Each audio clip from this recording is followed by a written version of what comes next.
ചെയ്തും സപ്പോർട്ട് ചെയ്യണേ. അപ്പോൾ ആദർശനും മുത്തശ്ശനും അനന്തപുരിയിലെ എല്ലാ ആണുങ്ങളും കൂടി ഇരുന്ന് സംസാരിക്കുവാണ്. ഇനിയും കമ്പനിയെ നമുക്ക് മുന്നോട്ട് നയിക്കണം, കുറച്ചുകൂടി ഒന്ന് ഡെവലപ്പാക്കി എടുക്കണം, നമുക്ക് പരസ്യമൊക്കെ ഇത്തിരി കുറവാണ്, അതൊക്കെ ഒന്ന് സെറ്റാക്കി എടുക്കണം എന്നൊക്കെ പറയുന്നു. ജയനാണ് അങ്ങനെ ഒരു അഭിപ്രായം പറയുന്നത്. അന്നേരം ആദർശ് പറയും, ശരിയാ മുത്തശ്ശ, നമുക്ക് കുറച്ച് പരസ്യത്തിൻ്റെ കുറവുണ്ട്. എൻ ജ്വല്ലറി വന്ന സമയത്ത് പരസ്യത്തിന് വേണ്ടി കോടികളാണ് മുടക്കിയത്, അത് അവരെ ഒരുപാട് ഹെൽപ്പ് ചെയ്തിട്ടുണ്ട് എന്നൊക്കെ പറയുമ്പം ആദ്യം മുത്തശ്ശൻ പറയും, നമുക്ക് മൗത്ത് പബ്ലിസിറ്റി അത്യാവശ്യം കിട്ടുന്നുണ്ടല്ലോ, അത് പോരെയെന്ന്. അന്നേരം ഇന്നത്തെ ഒരു കാലത്ത് അതുകൊണ്ട് മാത്രം നമുക്ക് പിടിച്ചു നിൽക്കാൻ പറ്റില്ല എന്ന് ആദർശ് പറയുന്നു. അങ്ങനെ പറഞ്ഞു കഴിയുമ്പോൾ മുത്തശ്ശൻ പറയും, അങ്ങനെയാണെങ്കിൽ നിങ്ങൾ പുതിയ രീതിയിൽ എന്തെങ്കിലും പരസ്യം ചെയ്യാനുള്ള കാര്യങ്ങൾ ആലോചിച്ചു എന്ന് പറയുവാണ്. അന്നേരം അനി പറയുവാണ്, മുത്തശ്ശനെ കണ്ടാൽ ഒരു സെലിബ്രിറ്റി ലുക്കൊക്കെ ഉണ്ട്, അതുകൊണ്ട് മുത്തശ്ശനെ വെച്ച് നമുക്ക് പരസ്യം എടുത്താലോ എന്ന് ചോദിക്കുന്നു. അന്നേരം മുത്തശ്ശൻ കളിയാക്കി ചിരിച്ചുകൊണ്ട് പറയുന്നുണ്ട്, അതൊന്നും എനിക്കിഷ്ടമല്ല, നീ വേറെ എന്തെങ്കിലും നോക്കുകയെന്ന്. അന്നേരം എല്ലാവരും കൂടെ പറയുന്നുണ്ട് കേട്ടോ, മുത്തശ്ശന് ഭയങ്കര ഗാംഭീര്യമാണ്, ഒരു സെലിബ്രിറ്റി ലുക്കൊക്കെ ഉണ്ട് എന്നൊക്കെ പറയുന്നൊക്കെ ഉണ്ട്. പക്ഷേ മുത്തശ്ശൻ സമ്മതിക്കുന്നില്ല, നിങ്ങൾ വേറെ ഏതെങ്കിലും ഒരു മാർഗ്ഗം ആലോചിക്കുക എന്ന് പറയുന്നു. അന്നേരം ഭയങ്കര സന്തോഷത്തിലാണ് അനിയെന്ന്. അന്നേരം നിനക്കെന്താണ് ഇത്ര ഭയങ്കര സന്തോഷം എന്ന് മുത്തശ്ശൻ ചോദിക്കുമ്പം അജയൻ പറയുന്നുണ്ട്, അവൻ ഫ്രീ ആയല്ലോ, അതിൻ്റെ സന്തോഷമാണ് എന്ന്.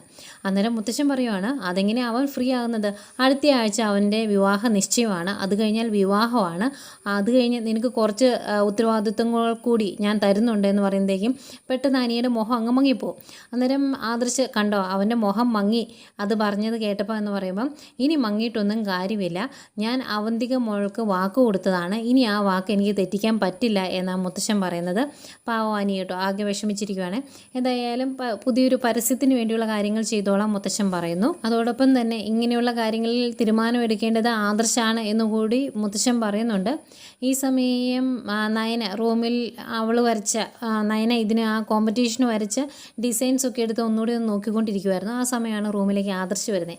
എന്നിട്ട് എന്താ പരിപാടി എന്ന് ചോദിക്കുമ്പം, ഞാൻ ആ കോമ്പറ്റീഷന് വേണ്ടി കുറച്ച് ഡിസൈൻസ് വരച്ചില്ലേ, അന്ന് ഭയങ്കര ടെൻഷൻ ആയതുകൊണ്ടൊന്നും ശ്രദ്ധിക്കാൻ പറ്റിയില്ല, ഒന്നുകൂടെ അതെല്ലാം എടുത്തൊന്ന് സമാധാനത്തോടെ കാണുമായിരുന്നു എന്ന് പറയും. അന്നേരം ആദർശ് പറയുന്നുണ്ട്, ഈ പരസ്യത്തിൻ്റെ കാര്യം കേട്ടോ, നമുക്ക് നല്ലൊരു പരസ്യം കൊടുക്കണം, അത് ഏത് രീതിയിലാണ് എന്ന് ഞാൻ ആലോചിക്കുന്നത്. എല്ലാവരും ചെയ്യുന്നത് പോലെ ഫ്ലെക്സും അല്ലെങ്കിൽ പരസ്യം ടി വിയിലൊക്കെ കൊടുക്കുന്ന പരസ്യം, പത്രത്തിൽ കൊടുക്കുന്ന പരസ്യം, അതൊന്നും അല്ലാതെ വേറൊരു കാര്യം ചെയ്യണം, അതിനെപ്പറ്റിയാണ് ഞാൻ ചിന്തിക്കുന്നത് എന്ന് പറയുമ്പം നയന പറയുവാണ്, നിങ്ങളെല്ലാവരും ഫുട്ബോൾ പ്രേമികളല്ലേ, ഇപ്പോൾ ലോകകപ്പിൻ്റെ സമയം ആയതുകൊണ്ട് നമുക്ക് ഫുട്ബോൾ വെച്ച് തന്നെ ഒരു പരസ്യം ചെയ്യാമെന്ന് പറയും. അന്നേരം ആദർശ് ചോദിക്കും, അതെങ്ങനെയാണ് എന്ന്. അന്നേരം നയന പറയുവാണ്, നമുക്ക് ഫുട്ബോൾ പ്രവചന മത്സരം നടത്താം, എന്നിട്ട് അതിലെ വിജയിക്ക് നല്ലൊരു സമ്മാനവും കൊടുക്കാം, അതാകുമ്പോൾ ഈ ഒരു സമയത്ത് നല്ല പബ്ലിസിറ്റി കിട്ടും, ഓണം വരെ ഏതായാലും ലോകകപ്പ് ഉണ്ട് താനും, അതുകൊണ്ട് നമുക്ക് ആ രീതിയിൽ ചിന്തിക്കാമെന്ന് പറയുന്നു. അന്നേരം ആദർശ് പറയുന്നുണ്ട്, ഇത് നല്ലൊരു ഐഡിയ ആണ്, ഇങ്ങനൊരു ഐഡിയ എൻ്റെ തലയിൽ വന്നില്ലായിരുന്നു, ഏതായാലും ഇത് ഞാൻ പോയി മുത്തശ്ശനോട് പറയട്ടെ എന്ന്. ആയിക്കോട്ടെ എന്ന് പറയുന്നു. ആദർശ് ആ ഒരു ഐഡിയ ആയിട്ട് മുത്തശ്ശൻ്റെ അടുത്ത് ചെല്ലുമ്പം മുത്തശ്ശനും ഭയങ്കര ഇഷ്ടമായേ. അന്നേരം മുത്തശ്ശൻ പറയുന്നുണ്ട്, ഏതായാലും ഈ ഒരു ഐഡിയ നമ്മുടെ തലയിൽ വന്നില്ലല്ലോ, നല്ല കാര്യമാണ്, അതുകൊണ്ട് തന്നെ നമുക്ക് ഇത് നാളെ തന്നെ സ്റ്റാർട്ട് ചെയ്യണം, ഈ പ്രാവശ്യത്തെ ഫുട്ബോൾ ലോകകപ്പ് നമ്മൾ തൂക്കും എന്നൊക്കെ പറയുന്നുണ്ട് കേട്ടോ. ഏതായാലും ആദർശ അതിനുള്ള കാര്യങ്ങളൊക്കെ ചെയ്യാമെന്ന് പറയുന്നു. ഓരോ ദിവസത്തെയും പ്രവചനത്തിന് ചെറിയ ചെറിയ സമ്മാനങ്ങളും, അവസാനത്തെ പ്രവചനത്തിന് ലോകകപ്പ് ആര് തൂക്കും എന്നുള്ള പ്രവചനത്തിന് വലിയൊരു സമ്മാനവും കൊടുക്കാമെന്നത് അവർ തീരുമാനിക്കുന്നു. അതുപോലെ ആദർശ് പോകാൻ തുടങ്ങുമ്പോൾ മുത്തശ്ശൻ വിഷമത്തോടെ ചോദിക്കുന്നുണ്ട്, ഈ പ്രാവശ്യം മെസ്സി ആ ലോകകപ്പ് ഫുട്ബോൾ ട്രോഫിയും പിടിച്ചുകൊണ്ട് നിൽക്കുന്നത് കാണാൻ സാധിക്കത്തില്ലടാ, മെസ്സിയുടെ അവസാനത്തെ ലോകകപ്പാണ് എന്നൊക്കെ പറഞ്ഞ് ഭയങ്കര വിഷമത്തോടെ ഇരിക്കുക കേട്ടോ മുത്തശ്ശന് മെസ്സിനെ ഭയങ്കര ഇഷ്ടമാണെന്ന് തോന്നുന്നു. പിന്നെ കാണിക്കുന്നത് അഭിയാണ്. അഭി ജ്വല്ലറിയിലേക്ക് പോകാൻ വേണ്ടി റെഡിയാവുന്നു. ആ സമയം അങ്ങോട്ടേക്ക് ജലജ വരുവാണ്. എന്നിട്ട് പറയുന്നുണ്ട്, എത്രയൊക്കെ പൈസ കിട്ടുന്ന ജോലിയാണെങ്കിലും ഇനി നീ AN ജ്വല്ലറിയിൽ ജോലിക്ക് പോകണ്ട എന്ന്. അന്നേരം അഭി പറയുന്നുണ്ട്, അമ്മ എന്താ ഈ പറയുന്നത്, എനിക്ക് ശമ്പളം വേണ്ടേ, ജീവിക്കേണ്ടേ, എന്നെ മൂർത്തി ജ്വല്ലറിയിൽ നിന്ന് പുറത്താക്കിയതാണ്, അത് അമ്മയ്ക്ക് അറിയത്തില്ലേ എന്നൊക്കെ ചോദിക്കുമ്പം ജലജ പറയുന്നുണ്ട്, നീ മൂർത്തി ജ്വല്ലറിയുടെ ട്രസ്റ്റിൽ അംഗമാണ്, അതുകൊണ്ട് തന്നെ എല്ലാ മാസവും ഒരു തുക നിൻ്റെ അക്കൗണ്ടിൽ വരുന്നില്ലേ, അതുപോലെ നിനക്ക് ജീവിക്കാൻ, പിന്നെ എന്തിനാ നീ AN ജ്വല്ലറിയിൽ പോകുന്നത് എന്ന് ചോദിക്കുമ്പം അഭി പറയുന്നുണ്ട്, പണ്ട് എനിക്ക് ഈ ജോലി കിട്ടിയപ്പം ഒരുപാട് സന്തോഷിച്ച ആളാണ് അമ്മ, എന്നിട്ട് അമ്മ എന്തിനാ ഇപ്പം എതിർക്കുന്നത് എന്ന് ചോദിക്കുക. അന്നേരം ജലജ പറയുന്നുണ്ട്, ഇത് നിൻ്റെ അച്ഛൻ്റെ കമ്പനി ആയതുകൊണ്ട് തന്നെയാണ് ഞാൻ എതിർക്കുന്നത്. അയാളുടെ കമ്പനിയിൽ നീ ജോലിക്ക് പോകേണ്ട ആവശ്യമില്ല. പിന്നെ അവിടെ നിനക്ക് ജോലി കിട്ടിയത് നിൻ്റെയും അവളുടെയും കഴിവുകൊണ്ടാണ് എന്ന് ഞാൻ കരുതിയത്. ഇയാൾ നിനക്ക് വെച്ച് നീട്ടിയ ജോലിയല്ലേ ഇത്, അതിന് നീ പോകണ്ട. അല്ലെങ്കിൽ തന്നെ നിനക്ക് ഇങ്ങനെയൊരു ജോലി വേറെ ഏത് കമ്പനി തരുമായിരുന്നു? ഇതെല്ലാം അയാൾ മനഃപൂർവ്വം കരുതി കൂട്ടി ചെയ്തതാണ്. അതുകൊണ്ട് നീ ഇനി അവിടെ പോകണ്ട, ഞാൻ സമ്മതിക്കത്തില്ല എന്ന് പറയുന്നു. അന്നേരം അഭി പറയുന്നുണ്ട്, ഈ ജോലി എനിക്ക് മേടിച്ചു തന്നത് നവ്യയാണ്, അവൾ സമ്മതിക്കത്തില്ല എന്ന്. അന്നേരം അവളാണോ ഞാനാണോ നിനക്ക് വലുത്? ഏതായാലും ഞാൻ പറയുന്നത് നീ കേട്ടാൽ മതി. നീ ജോലിക്ക് പോകുകയില്ല, ഞാൻ സമ്മതിക്കത്തില്ല എന്നൊക്കെ പറയുമ്പം ഇതൊക്കെ എങ്ങനെയാണ് ശരിയാകുന്നതെന്ന് അറിയത്തില്ല. ഏതായാലും ഞാനൊന്ന് പോയിട്ട് വരട്ടെ എന്നൊക്കെ പറഞ്ഞ് അവിടുന്ന് പോകുന്നുണ്ട് അഭി. എന്നിട്ട് ഈ കാര്യം നേരെ പോയി നാഗേന്ദ്രനോട് പറയുന്നു. എന്നിട്ട് നാഗേന്ദ്രൻ പറയുന്നുണ്ട്, ഏതായാലും എൻ്റെ അടുത്ത് ജോലിക്ക് വരാൻ അവൾ നിന്നെ സമ്മതിക്കത്തില്ല, അതുകൊണ്ട് നീ ഇങ്ങോട്ട് വന്നില്ലെങ്കിലും കുഴപ്പമില്ല എന്ന് പറയുമ്പം അതെങ്ങനെയാ വെച്ചാൽ അത് ശരിയാകുന്നത് എന്ന് ചോദിക്കും. അന്നേരം നാഗേന്ദ്രൻ പറയുന്നുണ്ട്, ഈ സമയത്ത് നീയും നിൻ്റെ അനിയത്തിയും കൂടി മാക്സിമം പരിശ്രമിക്കേണ്ടത് എങ്ങനെയെങ്കിലും അനിയുമായിട്ടുള്ള ആ വിവാഹം നടത്തിയെടുക്കാനാണ്. ആ വിവാഹം നടന്നു കഴിഞ്ഞാൽ പിന്നെ നമുക്ക് എന്ത് വേണമെന്ന് വെച്ചാൽ ചെയ്യാം. അതുവരെ നീ ഈ ജോലിയിൽ നിന്ന് മാറി നിന്നാലും കുഴപ്പമൊന്നുമില്ല, നീ വന്നില്ലെങ്കിലും കാര്യങ്ങളൊക്കെ മുന്നോട്ട് പോകും, പ്രശ്നമൊന്നുമില്ല എന്നൊക്കെ പറയുന്നു. അന്നേരം ഭയങ്കര വിഷമമാണ് അഭിക്ക്. അഭി ചോദിക്കുക, അശോ ഞാൻ വന്നില്ലെങ്കിൽ എങ്ങനെയാ അച്ഛാന്ന്. എന്നാലും സാരമില്ലടാ, നമ്മുടെ മുന്നിൽ വേറെയും പല ലക്ഷ്യങ്ങളും ഉണ്ടല്ലോ എന്നൊക്കെ ഇങ്ങനെ പറയുക. എന്നിട്ട് പറയുന്നുണ്ട്, നീ വന്നാലും ഇല്ലെങ്കിലും ഈ സ്വത്തൊക്കെ എൻ്റെ 2 മക്കൾക്കും ഉള്ളതാണ്, അതുകൊണ്ട് ആ കാര്യം ഓർത്ത് പേടിക്കണ്ട എന്ന് പറയുന്നു. എന്നിട്ട് നിനക്ക് മാസം ശമ്പളം അത് ഞാൻ ഇട്ട് തന്നേക്കാമെന്ന് പറയും. അന്നേരം ജോലി എടുക്കാതെ എനിക്ക് പൈസ വേണ്ട എന്ന് പറയുമ്പം നാഗേന്ദ്രൻ പറയുന്നുണ്ട്, പൈസയോടുള്ള നിൻ്റെ ആർത്തി എത്രത്തോളം ഉണ്ട് എന്ന് എനിക്ക് നന്നായിട്ട് അറിയാം, അതുകൊണ്ട് നീ ആ രീതിയിൽ എൻ്റെ അടുത്ത് സംസാരിക്കുകയൊന്നും വേണ്ട എന്ന് പറയും.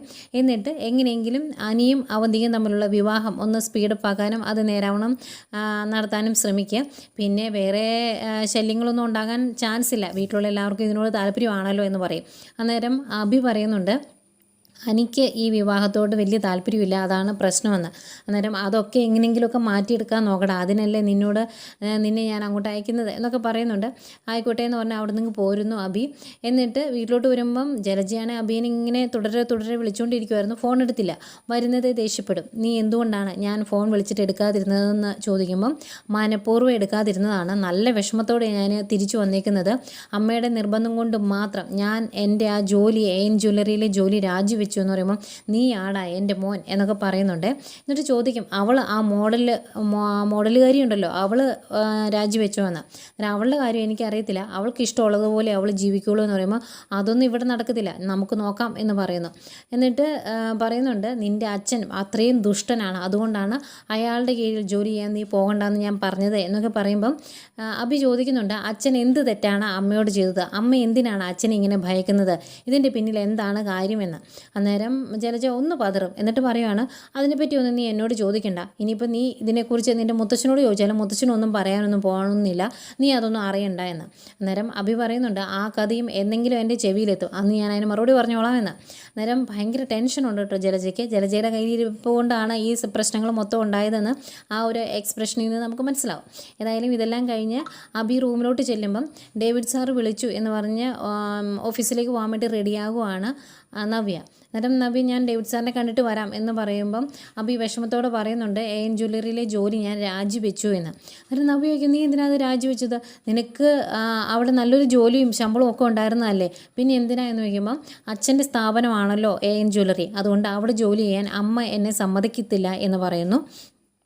അന്നേരം നവ്യയും ചോദിക്കുന്നുണ്ട്, നിൻ്റെ അമ്മ ഭയങ്കരമായിട്ട് പേടിക്കുന്നുണ്ട് നിൻ്റെ അച്ഛനെ, നിൻ്റെ അമ്മ എന്തോ തെറ്റ് ചെയ്തിട്ടുണ്ടെന്ന് ആ ഒരു രീതിയിൽ നിന്നും ഭയത്തിൽ നിന്നും എനിക്ക് മനസ്സിലായിട്ടുണ്ട്, അതെന്താണെന്ന് നിനക്കറിയാവോ എന്ന് ചോദിക്കുമ്പം അഭിയും പറയുന്നുണ്ട്, അതെന്താണ് എന്ന് എനിക്കറിയത്തില്ല, അങ്ങനെ എന്തോ കാര്യം സംഭവിച്ചിട്ടുണ്ട് എന്ന് എനിക്കറിയാം, പിന്നെ നീ അവിടെ ജോലിക്ക് പോകുന്നത് തടയാനൊന്നും അമ്മ വരത്തില്ല, അതുകൊണ്ട് നീ ജോലിക്ക് പോക്കോ, പ്രശ്നമൊന്നും ഇല്ല എന്ന് പറയുമ്പം നവ്യ പറയുന്നുണ്ട്, പ്രശ്നമുണ്ടെങ്കിലും ഞാനിപ്പം സ്വന്തമായിട്ട് അധ്വാനിച്ചാണ് ജീവിക്കുന്നത്, അതിൻ്റെ ഒരു സന്തോഷം എനിക്കുണ്ട്, അതുകൊണ്ട് അത് കളയാൻ ഞാൻ തീരുമാനിച്ചിട്ടില്ല, ഞാൻ പോയിട്ട് വരാം എന്ന് പറഞ്ഞിട്ട് നവ്യ അങ്ങോട്ട് പോവാണ്. പിന്നീട് അനിയെയും നന്ദുവിനെയും കാണിക്കുന്നുണ്ട്. അവർ രണ്ടുപേരുടെ കടൽത്തീരത്തിരുന്ന് സംസാരിക്കുവാണ്. അനി ഭയങ്കര സന്തോഷത്തിലാട്ടോ, കാരണം മൂർത്തി ജ്വല്ലറിയുടെ MD എന്ന ആ ഒരു വലിയ ഭാരം തലേന്ന് ഒഴിഞ്ഞു പോയല്ലോ, അതിൻ്റെ സന്തോഷം. ഏതായാലും ഇങ്ങനെ പറഞ്ഞുകൊണ്ടിരിക്കുമ്പം അനി പറയുന്നുണ്ട്, എങ്കിലും അവന്തികയായിട്ടുള്ള നിശ്ചയം വരുന്നുണ്ട്, അതെങ്ങനെയെങ്കിലും ഒന്ന് ഒഴിവാക്കണം, അതെങ്ങനെ സാധിക്കും എന്ന് ഓർത്താണ് ഞാൻ ഇരിക്കുന്നത് എന്ന് പറയും. എന്നിട്ട് പറയുന്നുണ്ട്, ഈ ടെൻഷനെല്ലാം ഒന്ന് ഒഴിഞ്ഞു കിട്ടിയതിൻ്റെ സന്തോഷത്തിൽ, അതായത് മൂർത്തി ജ്വല്ലറിയുടെ MD സ്ഥാനം പ്രശ്നം അങ്ങ് മാറ്റി വെച്ചല്ലോ. ആ ഒരു സന്തോഷം കൊണ്ട് നമുക്കൊന്ന് കൂടിയാലോ എന്ന് ചോദിക്കുന്നു. പിന്നെ വിഘ്നേഷും രാകേഷും ഒക്കെ ജോലിക്ക് കയറിയതുകൊണ്ട് ഇനി ഞായറാഴ്ചയെ പറ്റുള്ളൂ, അങ്ങനെ ഒന്ന് കൂടിയാലോ എന്ന് ചോദിക്കുന്നുണ്ട്. അന്നേരം നന്ദു പറയും, ഇനി അതൊന്നും സാധിക്കുകയില്ല, അടുത്ത ഞായറാഴ്ച നിൻ്റെ നിശ്ചയമാണ്, അതിനിടയ്ക്ക് ഇങ്ങനെയുള്ള കാര്യങ്ങളൊന്നും വേണ്ട എന്ന് പറയുന്നു. അന്നേരം അനി പറയുന്നുണ്ട്, അവൾ എന്നെ ആത്മാർത്ഥമായിട്ടൊന്നും അല്ലടി സ്നേഹിക്കുന്നത്, അനാമികയുടെ വേറൊരു വേർഷനാണ് അവന്തിക. അവൾ എന്തൊക്കെയോ മനസ്സിൽ കരുതിക്കൂട്ടി തന്നെയാണ് ഈ അഭിനയമെല്ലാം കാഴ്ചവെക്കുന്നത്. അവൾക്ക് മറ്റെന്തോ ലക്ഷ്യമുണ്ട്, അല്ലാതെ അവൾ ആത്മാർത്ഥമായിട്ട് എന്നെ സ്നേഹിക്കുന്നില്ല. അതുകൊണ്ട് തന്നെ ഈ വിവാഹ നിശ്ചയം ഈശ്വരനായിട്ട് തന്നെ തടയുമെന്ന് പറയുമ്പം നന്ദു പറയുന്നുണ്ട്, എടാ അവൾ ആത്മാർത്ഥമായിട്ടാണ് നിന്നെ സ്നേഹിക്കുന്നതെങ്കിൽ എന്ത് ചെയ്യുമെന്ന്. അന്നേരം അനി പറയും, എന്നെ ആരും ആത്മാർത്ഥമായിട്ട് സ്നേഹിക്കേണ്ട, നീ മാത്രം സ്നേഹിച്ചാൽ മതിയെന്ന്. അത് കേൾക്കുമ്പോൾ നന്ദുവിന് ഭയങ്കര സന്തോഷം. നന്ദു ഭയങ്കര സന്തോഷത്തോടെ അനിയുടെ തൊള്ളോട്ട് ഇങ്ങനെ ചാരിക്കിടക്കുവാണേ. അന്നേരം കറക്റ്റ് അവിടെ നമ്മുടെ നവീൻ വരുവാണ്. നവീൻ ഈ ഒരു സീൻ കണ്ടോണ്ടാണ് വണ്ടിയിൽ നിന്ന് ഇറങ്ങി വരുന്നത്. അത് നോക്കി നിൽക്കുന്ന നവീനെ കാണിക്കുന്നുണ്ട്. ഇനി ഇതിന് പാര വയ്ക്കുമോ, അതല്ല ഇനി അനിയും നന്ദും ട്രൂ ആയിട്ട് പരസ്പരം അവരും സ്നേഹിക്കുന്നുണ്ട് എന്ന് പറയുമ്പോൾ അവരെ സഹായിക്കുമോ എന്നൊന്നും അറിയില്ല. ഏതായാലും സത്യങ്ങളെല്ലാം നവീൻ്റെ മുന്നിൽ ഇപ്പോൾ തെളിഞ്ഞല്ലോ, രണ്ടുപേരും പരസ്പരം സ്നേഹിക്കുന്നുണ്ട് എന്നുള്ള കാര്യം. അങ്ങനെ അവർ നോക്കി നിൽക്കുന്ന നവീനെ കാണിച്ചുകൊണ്ടാണ് ഇന്നത്തെ കഥ തീരുന്നത്.